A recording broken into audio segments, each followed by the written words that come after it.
Vishnu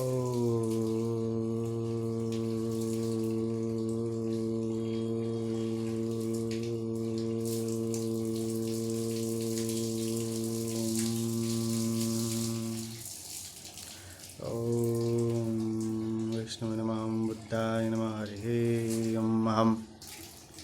So the readings on Buddha's teaching on chapter 30, it tells about more responsibilities. By self is one defiled, by self is one purified. Dhammapada.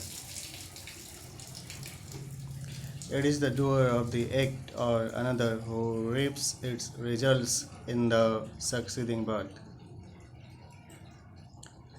To say that he who sows is absolutely the same as he who reaps is one extreme, and to say that he who sows is totally different from he who reaps is the other extreme.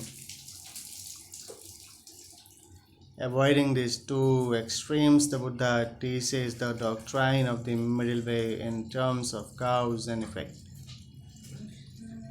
Neither the same nor another. Nakasona writes the Venerable Buddha Ghosha in the Vishuddhimagga. The evolution of the butterfly may be cited in illustration. Its initial stage was an egg, then it turned into a caterpillar, later it developed into a chrysalis, eventually into a butterfly. This process occurs in the course of one lifetime. The butterfly is neither the same as nor totally different from the caterpillar. Also, there is a flux of life or a continuity. Venerable Nagasena explains this point by citing the illustrations of a lump that burns throughout the night.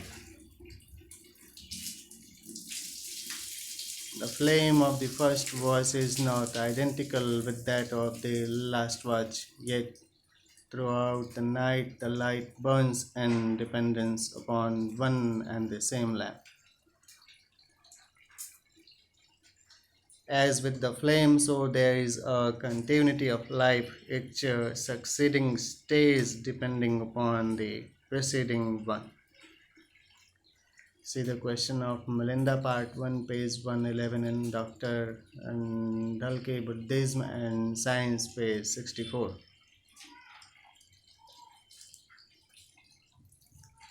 If there be no soul, can there be any moral responsibility? Yes, because there is a continuity or identity in process which is substituted for an identical personality. A child, for instance, becomes a man. The latter is neither absolutely the same as the former.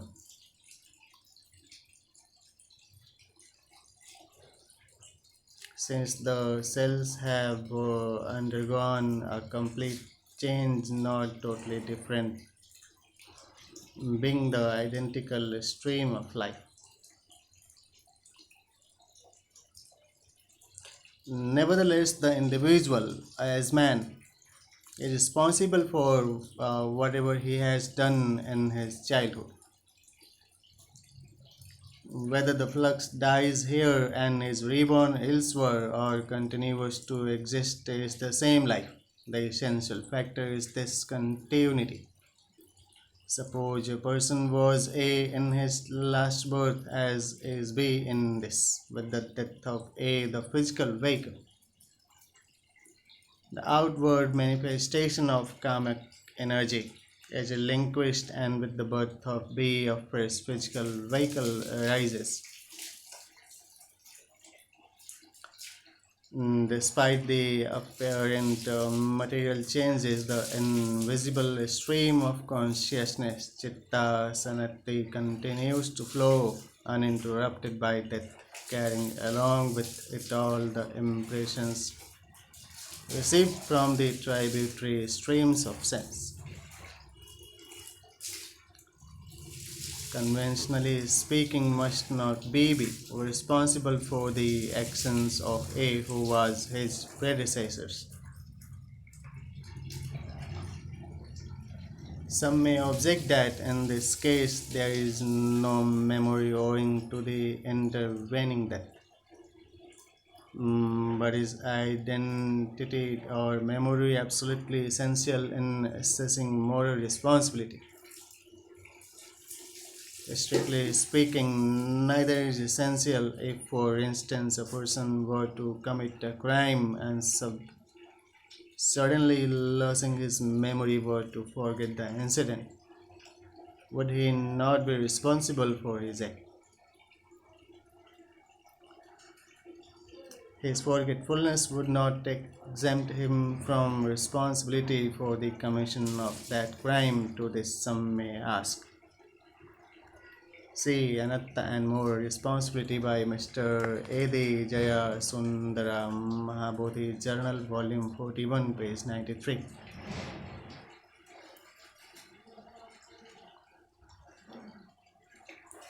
What is the use of punishing him? For he is not aware that he is being punished for that crime. Is there any justice here? Of course, there is not if we are arbitrarily governed by a God who rewards and punishes us.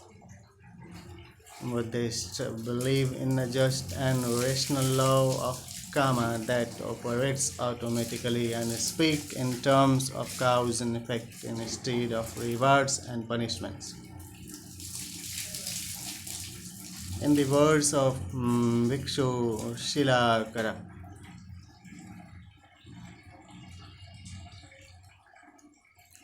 if a person does something in sleep, gets out of bed and walks over the edge of a veranda, he will fall into the road below and in all likelihood break an arm or leg. But this will happen not at all as a punishment for sleepwalking, but merely as its result, and the fact that he did not remember going out on the veranda would not make the slightest difference to the result of his fall from it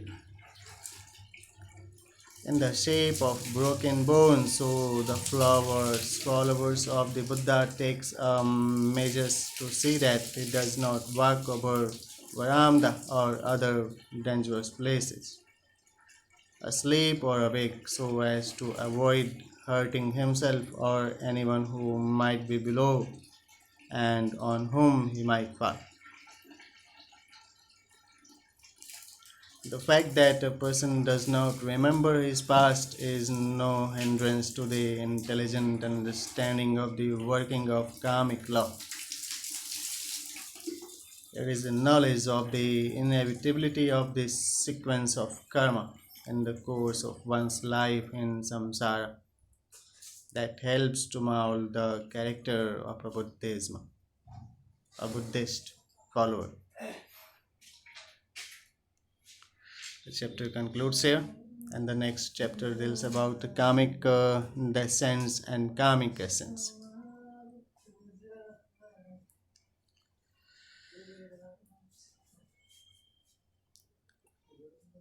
Karma differentiates being into high and low states. Majjhima Nikaya. Is karmic descent possible? In other words, can a man be born as an animal?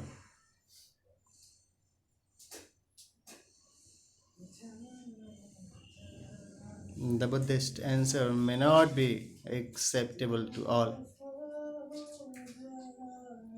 for Buddhism does recognize this possibility. Material forms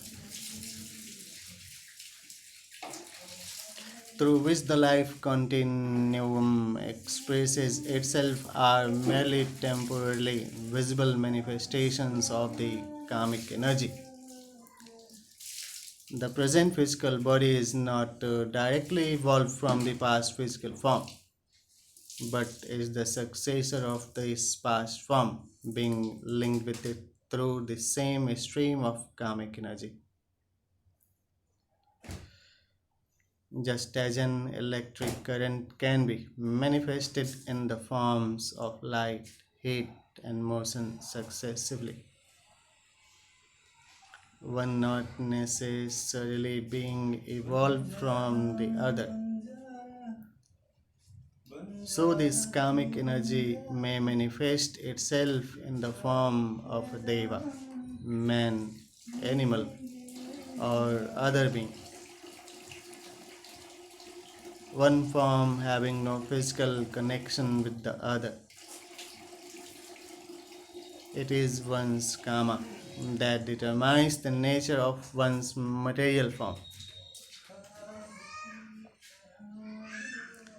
which varies according to the skillfulness or unskillfulness of one's past actions, and this again depends entirely on the evolution of one's understanding or reality.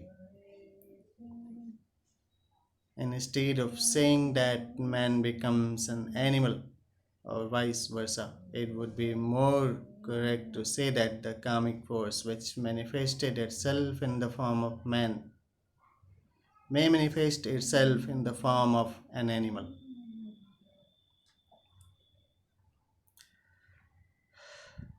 In the course of our wandering in samsara, the sansara, to speak in conventional terms, we gather various experiences, receive manifold impressions, acquire diverse characteristics. Our very thought, word, or deed is indelibly recorded in the palimpsest like mind.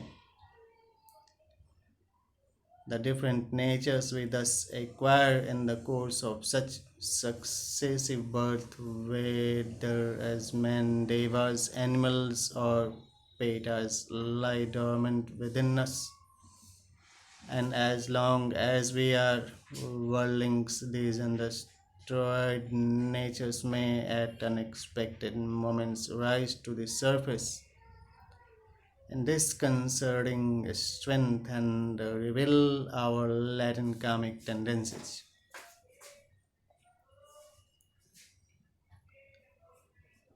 It is quite natural for us to remark after witnessing an unexpected outburst of passion in a highly cultured person. How could he have done such a thing? Who would have thought that he would commit such an act?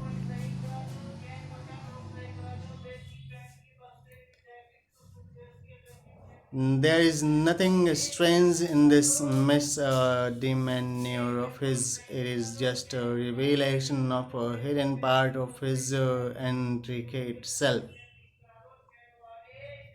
This is the reason why men normally of lofty motives are sometimes tempted to do things which one would least expect of them. Devadatta, for example, a noble prince by birth, a leading member of the Holy Order, was possessed by of supernormal powers. Overcome by jealousy latent in him, he made several attempts to kill his own master, the Buddha. Such is the intricate nature of man. One's immediate past is not always a true index to one's immediate future. Every moment we create fresh karma. In one sense, we are truly what we were and we will be what we are. In another sense, we are not absolutely what we were and we will not be what we are. Who was yesterday a criminal may today become a saint, who today is holy man tomorrow turn out to be a wretched sinner. We can safely and rightly be judged by this external present. Today we sow the seeds of the future. At this very moment, we may act the part of a brute and create our own hell, or on the other hand, act the part of a Superman and create our own heaven. Each present thought moment conditions the next thought moment. The subsequent birth, also according to Buddhist philosophy, is determined by the last thought process we experience in this life.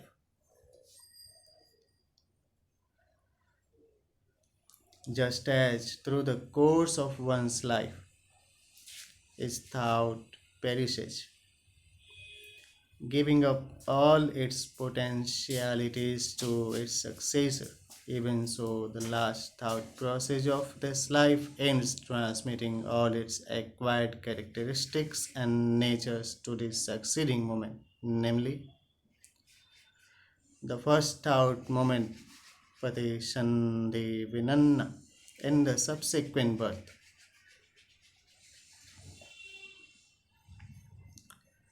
Now, if the dying person cherishes a base desire or idea or experiences a thought or does an act which befits an animal, his evil karma will condition him to birth an animal form.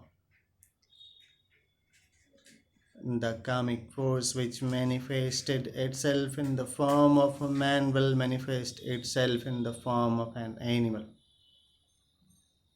This does not imply that thereby all his part good karmic tendencies are lost. They too lie dormant, seeking an opportunity to rise to the surface. It is such a good karma that will later affect birth as a human being. The last thought process does not, as a rule, depend on the sum total of our actions in our lifetime. Generally speaking, a good person gets a good birth, and as a bad person, a bad one under exceptional circumstances, however, the unexpected may happen. Queen Mallika, for example, led a good life. But as the result of experiencing an evil thought at her dying moment, she was born in a state of war. As her good karma was powerful, the expiation lasted only for a few days. Is this justifiable? One might ask.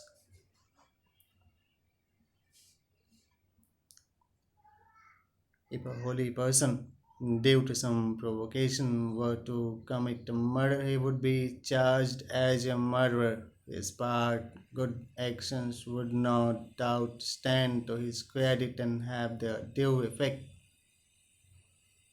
But the brutal act could not be obliterated by his past good. Perhaps his past good record would tend to mitigate the sentence, but never could it acquit him altogether of his heinous crime. This unexpected event would compel him to live in an uncongenial atmosphere amongst similar criminals. Is this fair? No. Or yes, these are the perceptions which one could interpret at a single moment, but the single utterance could not interpret the characteristics of the person to whom their personality is being defined or elaborated. Imagine how one single immoral act may degrade a noble rank. On one occasion, two ascetics, Punna and Senia, who were practicing ox asceticism and dog asceticism, came to the Buddha and questioned him as to their future destiny. The Buddha replied, you can sit down. In this world, a certain person cultivates thoroughly and constantly the practices, habits, mentality, and manners of dog. He having cultivated the canine practices, habits, mentality, and manners thoroughly and constantly upon the breaking up of the body after death, will be reborn amongst dogs. Certainly, if we hold such a belief as this by virtue of this practice, austerity, or noble life, I shall become a good god or a deity of some kind.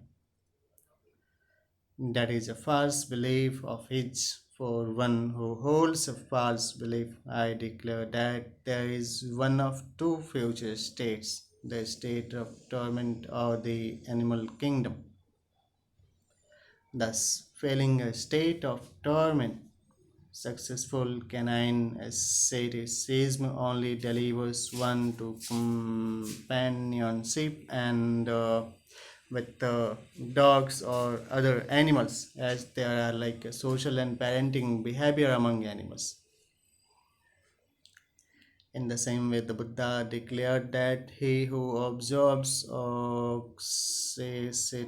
asceticism will after death be born amongst oxen. So there is the possibility for a karmic descent and one bound in the so-called evolutionary skill of beings. But the contrary, a karmic ascent is also possible. So Majjhima Nikaya Sutta number 57 will interpret about the related interpretations as given for footnotes references to. When, for instance, an animal is about to die, it may experience a moral consciousness that will ripen into a human birth.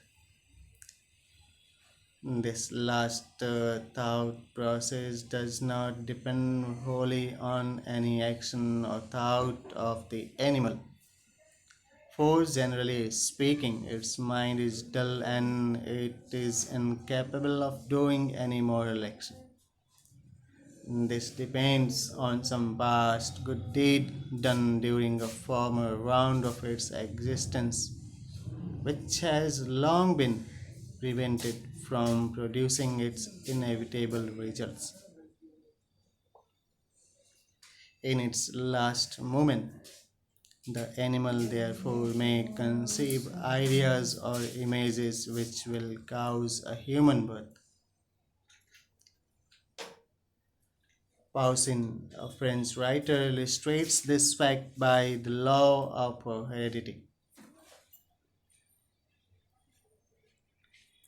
A man may be like his grandfather but not like his father. The germs of a disease have been introduced into the organism of an ancestor for some generations. They remain dormant, but suddenly they manifest themselves in actual diseases. So intricate is the nature of this doctrine of karma and rebirth. Whence we came, whither we go, and when we go, we know not. The fact that we must go, we know for certain. Our cherished possessions, our kith and kin follow us not, nay, not even our bodies, which we call our own. From elements they came, to elements, they return empty fame, and when glory vanish in thin air. Alone we wander in this tempest towards the sea of samsara, wafted either and thither by our own karma, appearing here as an animal or man, and there perchance as a god or Brahma.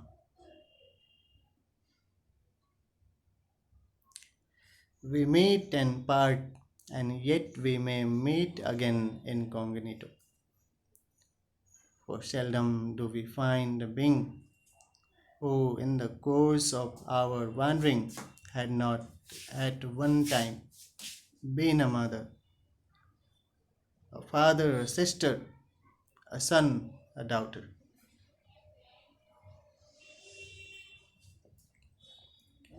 If a man says the Buddha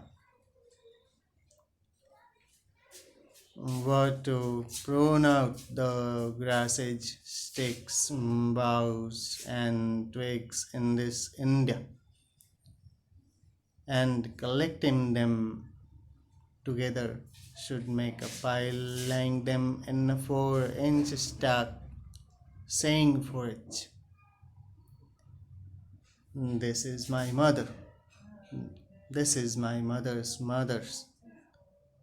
The grasses, sticks, boughs, twigs in this India would be used up, indeed, but not the mothers of that man's mother.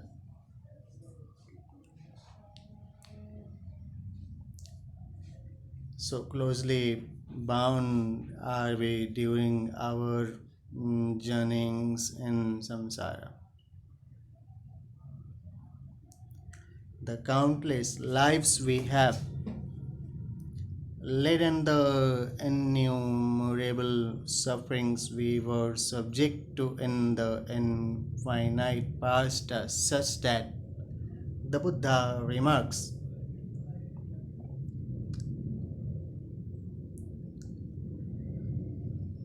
the bones of a single person wandering in samsara would be a cairn, a pile, a heap as Mount Vepula, were there a collector of these bones, and were the collections not destroyed.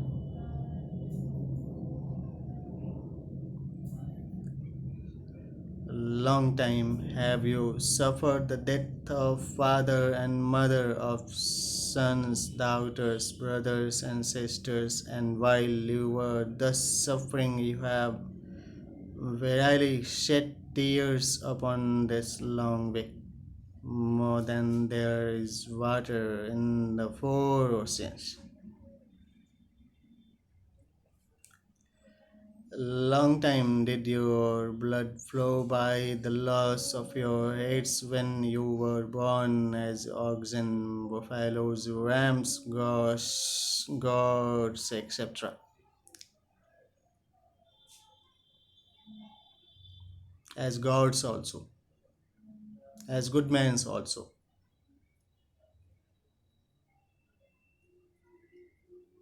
as poets, writers, thinkers, students, teachers, practitioners of different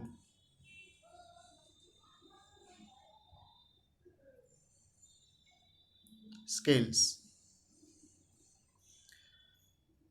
Long time have you been caught as dacoits or highwaymen or adulterers, and through your being beheaded, verily more blood has flowed upon this long way than there is water in the 4 oceans.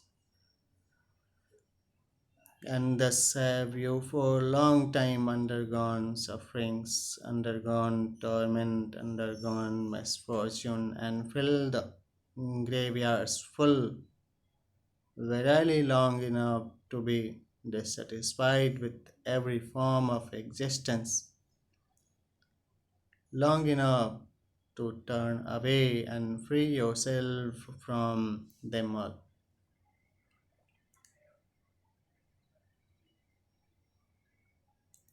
So you can see the book of gradual sayings, page 31 to 34, and these are the related factors that bring solutions. So it should be used for reference of learning, like listening, thinking, the quest of learning, curiosity, to explore the factors responsible for such sufferings, grief, losses.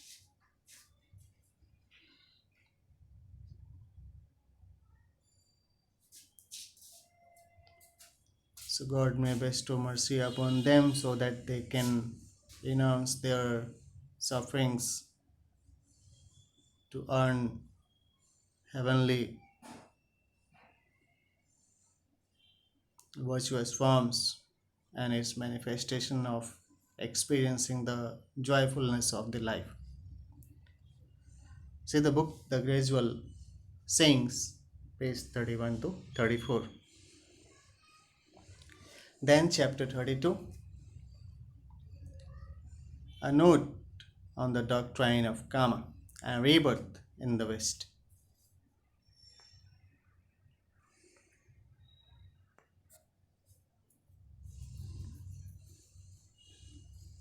The doctrine of karma and rebirth is the keystone of the philosophy of Plato. Beings are forever traveling through a cycle of necessity. The evil they do in one semicircle of their pilgrimage is expiated in the other. In the Republic, we find karma personified as Alcestis, the doubter of necessity, at whose hands disembodied beings choose their incarnation. Orpheus chooses the body of a swan, Thersites that of an ape, Agamemnon that of an eagle.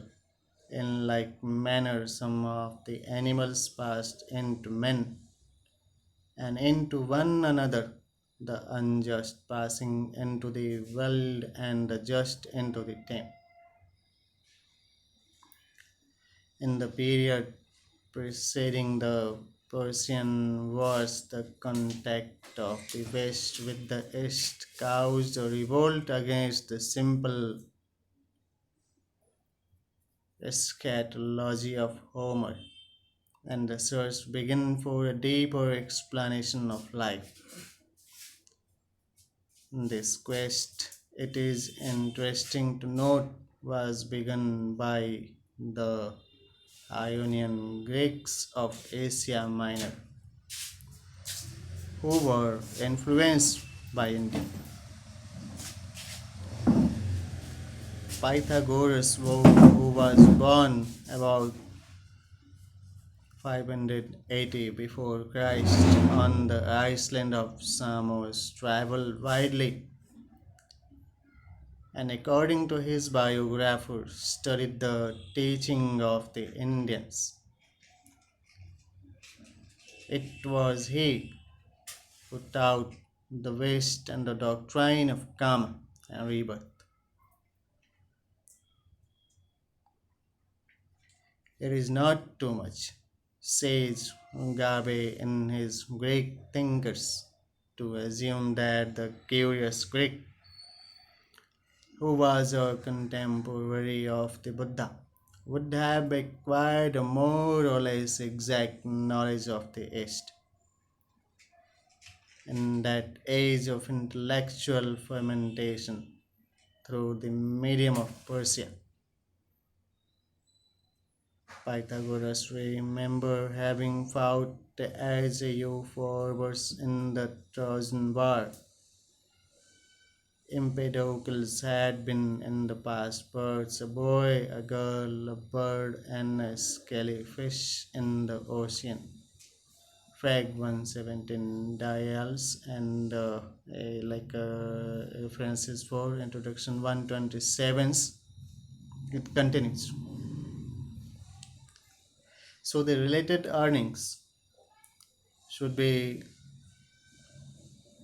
distributed among them in proportionate manner, so the privilege of the hard labor intellectual thinkings could be manifested by those persons. Hence the association for conservation, arbitration, resolution of the thoughts and disputes related with intellectual properties, so that involved personals could obtain the benefits incurred through the process proportionately.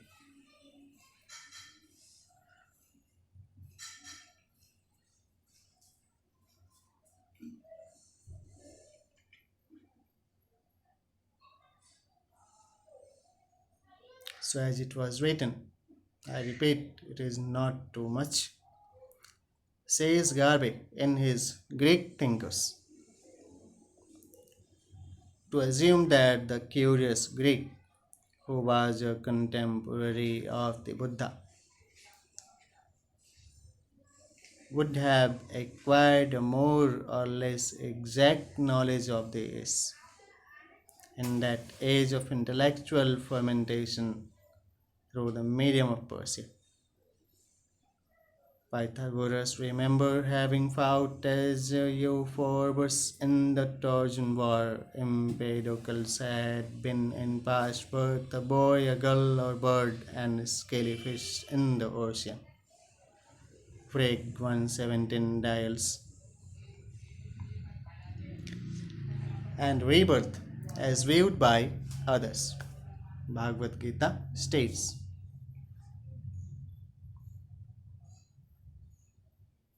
as man casting off worn out garments, taketh the new one, so the dweller in the body, casting off worn out bodies, entereth into others that are new. For certain is death for the born, and certain is birth for the dead. Then Herodotus states, the Egyptians propounded the theory that the human soul is imperishable and that where the body of anyone dies, it enters into some other creature that may be ready to receive it. Then Pythagoras states, all have souls, all is soul wandering in the organic world and obeying eternal will or law. Then Plato states that soul is older than body. Souls are continually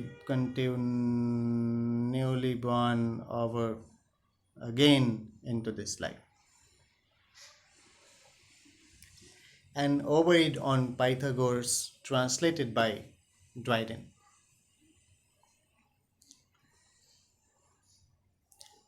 Death, so called, is but old matter dressed in some new form and in varied vest, from tenement to tenement thou toast. The soul is still the same, the figure only lost.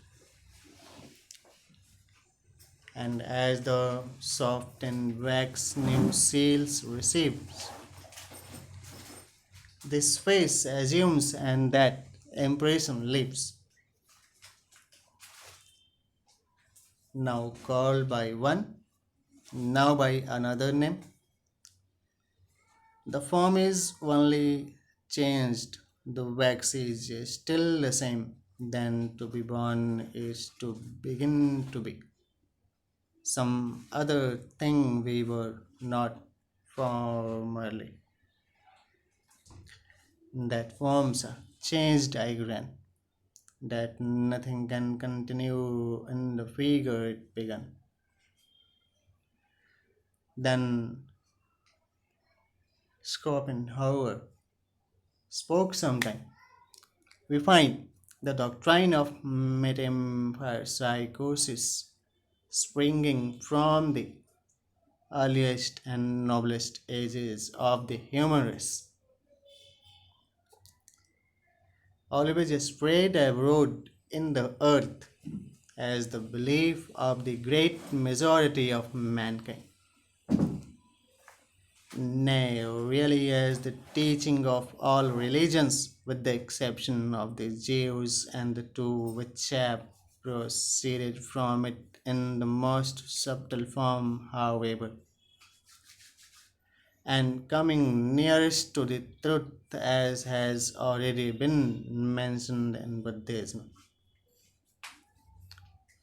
Accordingly, while Christians console themselves with the thought of meeting in another world in which one regains one's complete personality and knows oneself at once.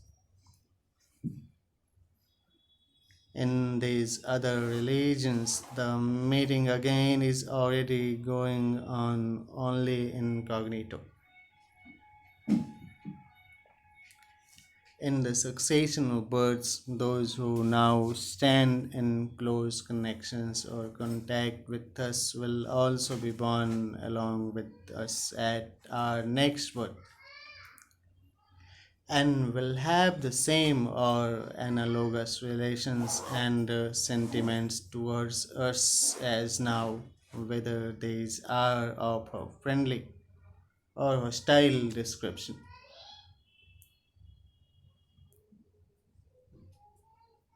Taught already in the Vedas, as in all sacred books of India.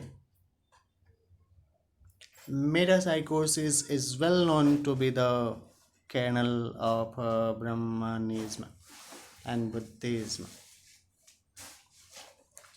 It accordingly prevails at the present day in the whole of the non Muhammadan Asia. Thus, among more than half of the whole human race, as the foremost conviction and with an incredibly strong practical influence.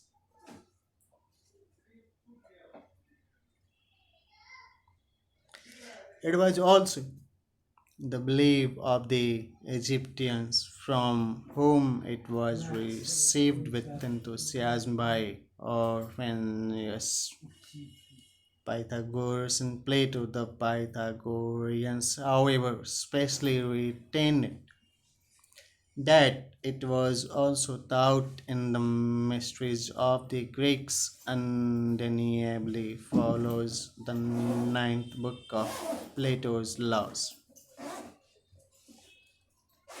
The Ada also, especially in the Volusia, teaches metempsychosis, not less what at the foundation of the Druids.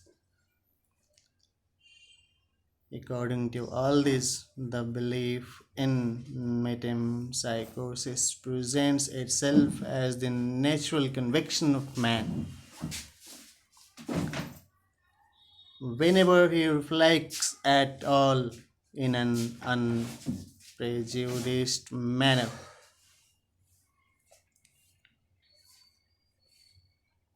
The world as well an idea.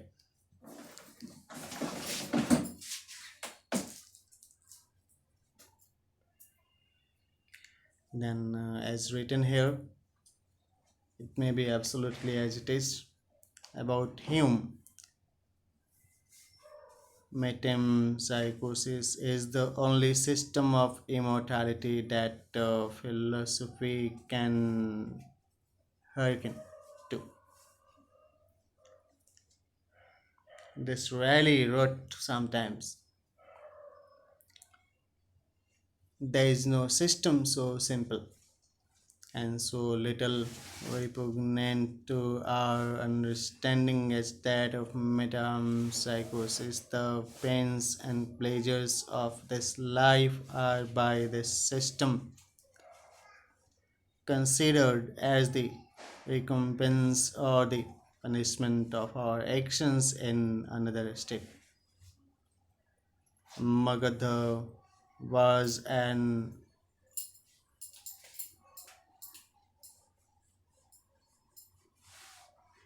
helpful umpire, believing into the concepts of Vasudhaiva Kutumbakam Atithdeva Bhava.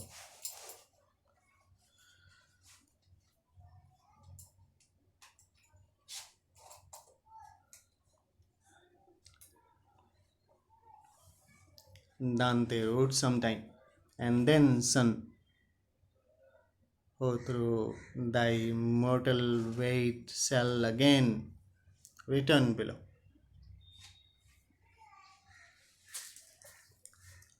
Then stated as written about Emerson, we must infer our destiny from the preparation we are driven by instinct to have innumerable experiences which are of no visible value and which we may receive through many lives before we shall assimilate or exhaust them.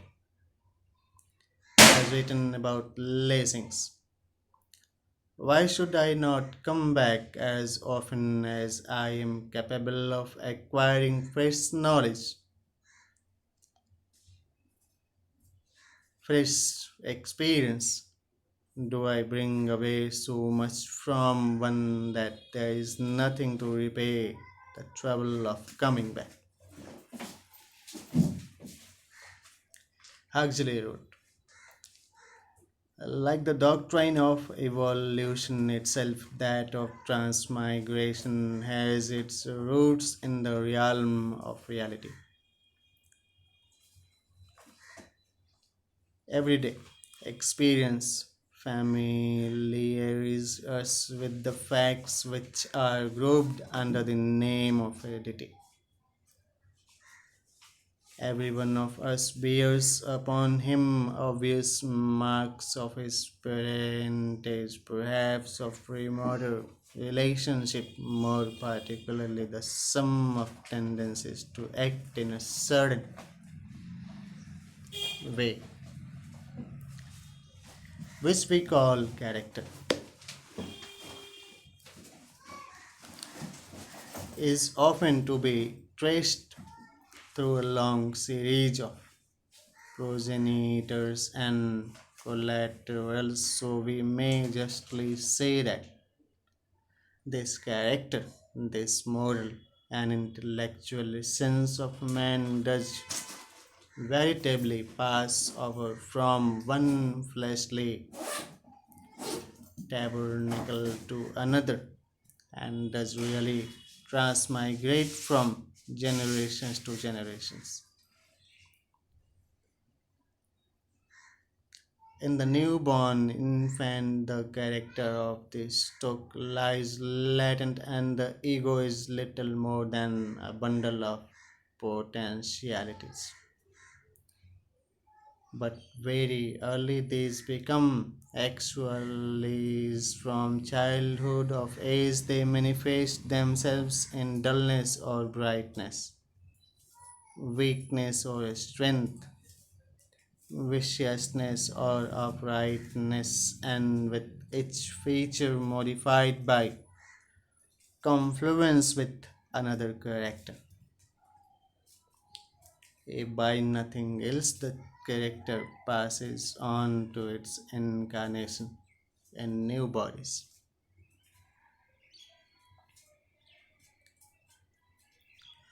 The Indian philosophers called character as thus defined karma. It is this karma which passed from life to life and linked them in the chain of transmigrations, and they held that it is modified in its life not merely by confluence of parentage, but by its own acts. Tennyson wrote, or if through lower lives I come, though all experience past became, consolidate in mind and frame, I might forget my weaker lot, for is not our first year forgot, the hounds of memory echo not. Wordsworth, it may be differently interpreted because referencing and its research are required to justify the statement as it is being represented by the author. Wordsworth wrote, our birth is but a sleep and a forgetting. The soul that rises with us our lives a star hath had elsewhere its sharing and come from after, not in entire forgetfulness and not in utter nakedness. Shelley wrote, if there be no reasons to suppose that we have existed before that period at which existence apparently commences, then there are no grounds for supposing that we shall continue to exist after our existence has apparently ceased.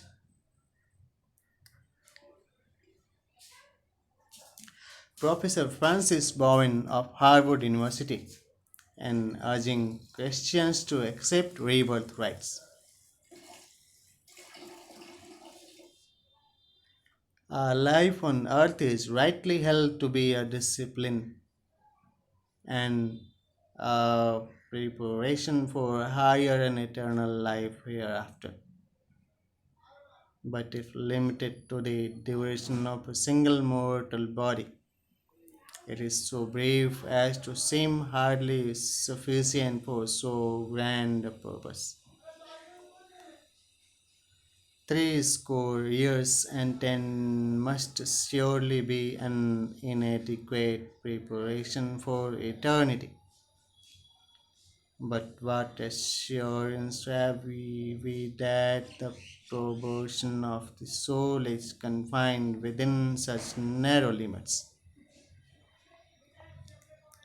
Why may it not be continued or repeated through long series of successive generations, the same personality animating one after another an indefinite number of tenements of flesh and carrying forward into each the training it has received, the character it has formed, the temper and dispositions it has indulged, in the steps of existence immediately preceding. It need not remember its past history even whilst bearing the fruits and the consequences of that history deeply ingrained into its present nature. How many long passages of any one life are now completely lost to memory, though they may have contributed largely to build up the heart and the intellect which distinguish one man from another. Our responsibility surely is not lessened by such forgetfulness. We still seem accountable for the misuse of time, though we have forgotten how or on what we have wasted it. We are even now reaping the bitter fruits through enfeebled health and vitiated desires and capacities. of many forgotten acts of self indulgence, willfulness, and sin forgotten just because they were so numerous. If every birth were an act of absolute creation, the introduction to life of an entirely new creature, we might reasonably ask why different souls are so variously constituted at the outset. If metempsychosis is included in the scheme of the divine government of the world, this difficulty disappears altogether. Considered from this point of view, everyone is born into the state which he had fairly earned by his own previous history. The doctrine of inherited sin and its consequences is a hard lesson to be learned, but no one can complain of the dispositions and endowments which he has inherited, so to speak, from himself, that is, from his former self in a previous state of existence. What we call death is only the introduction of another life on earth. And if this be not a higher and better life than the one just ended, it is our one own fault. It continues. There were a number of Nobel laureates and thinkers, authors, writers in world.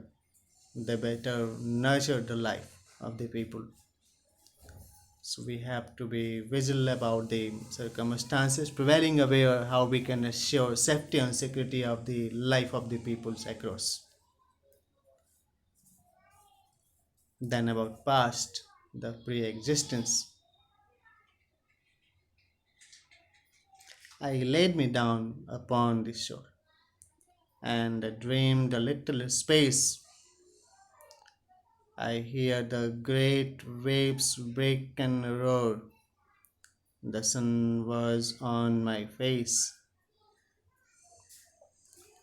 My ideal hands and fingers, brown, played with the pebbles grey.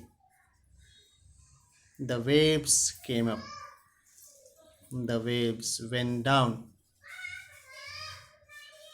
most thundering and gay.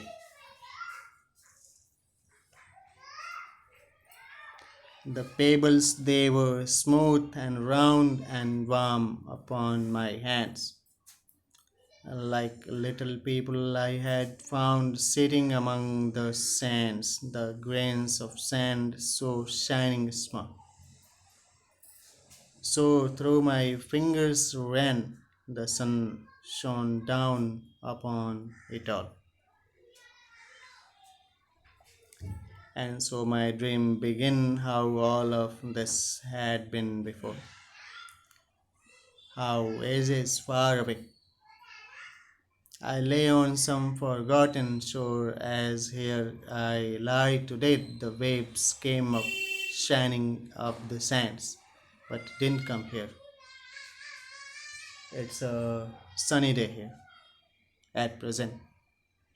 As here today they shine, and in my pre-Pelasgian hands the sand was warm and fine about the existence of the sun and other creatures.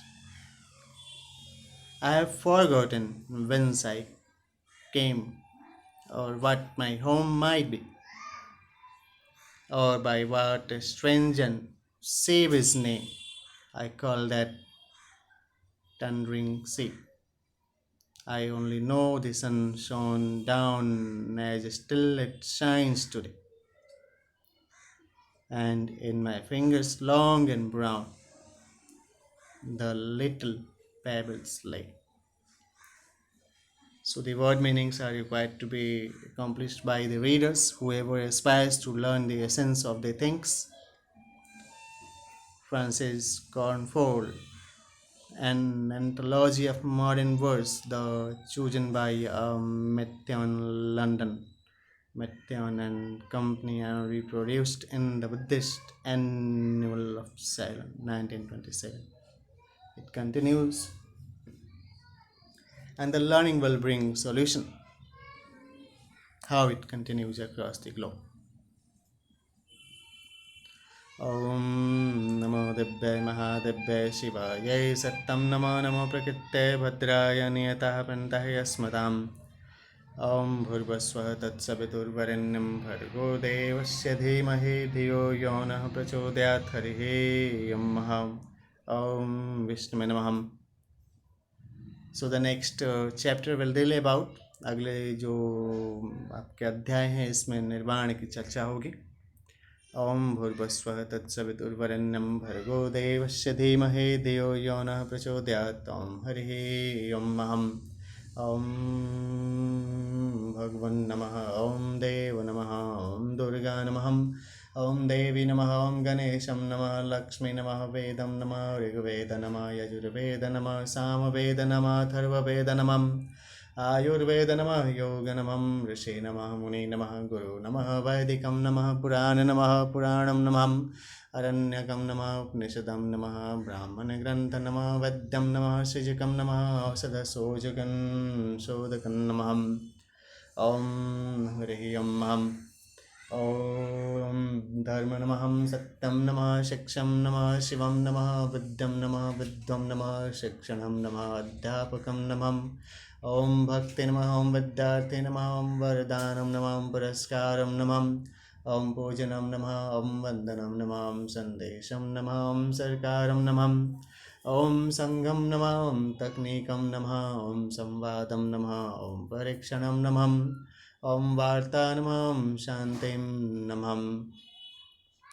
ॐ पुस्तकालयं नमः, ॐ पुस्तकं नमः, ॐ औषधालयं नमः, ॐ चिकित्सालयं नमः, ॐ औषधे नमः, ॐ वनस्पति नमः, ॐ भारते नमः, ॐ संगीतं नमः, ॐ विज्ञानं नमः, ॐ वैज्ञानिकं नमः, श्रवणं नमः, ॐ दर्शनं नमः, ॐ पाठं नमः, ॐ वदं नमः, ॐ लेखं नमः, ॐ वाणीं नमः, ॐ स्मरणं नमः, ॐ ऋतुं नमः, ॐ यादं नमः, ॐ अध्ययनं नमः, सरस्वतीं नमः, पठनं नमः, केन्द्रं नमः, ॐ अग्निं नमः, ॐ वायुं नमः, ॐ क्षितिं नमः, ॐ पाणिं नमः, ॐ पावकं नमः, ॐ गगनं नमः, ॐ समीरं नमः, ॐ गंगा नमः, ॐ यमुना नमः, ॐ सरस्वती नमः, ॐ अन्नं नमः, ॐ भोजनं नमः, ॐ वैष्णवे नमः, ॐ शैलपुत्रे नमः, ॐ वर्षा नमः, ॐ महाकालं नमः, ॐ विद्यालयं नमः, ॐ देवालयं नमः,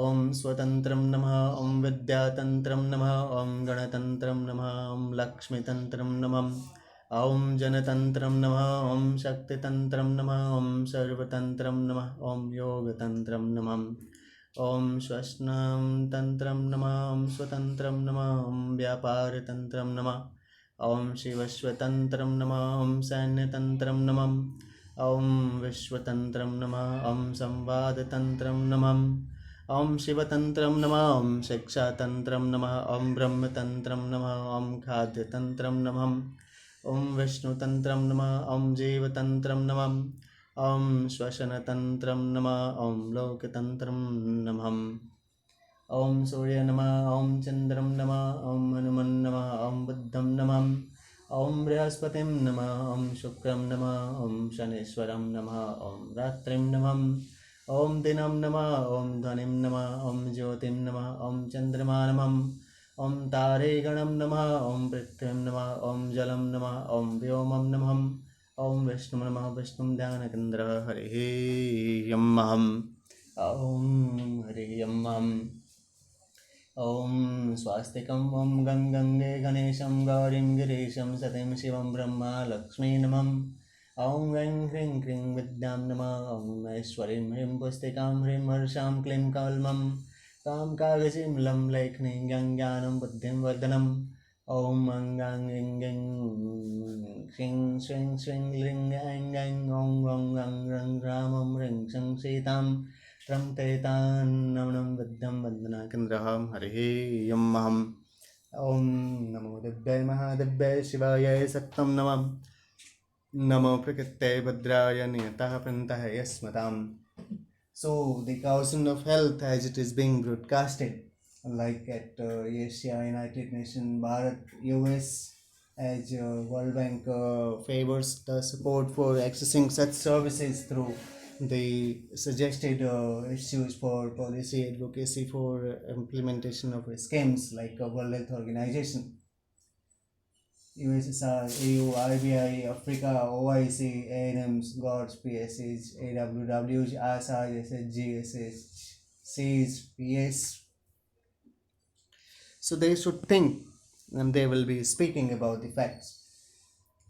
There are countries, there are continents, oceans, rivers, mountains, forests, lands, coasts, banks, cities, villages. And as per my opinion, as I state here, health is the state of being of the individual, of one's sense of well-being at physical, mental, social, economical, and sentimental level. The sense of calmness. So the messages are being broadcasted for COVID-19, for other things, for health, and as you consider the things, you have to focus so that you can think how you are feeling. So we have to live. Nahi marna hai. Live peacefully. Nirvana. The real essence of the thoughts. Live peacefully. Care yourself. Om Hari Om Ham Om Shanti Namah Om Shanti Namah Om Shanti Namah Hari Om Ham.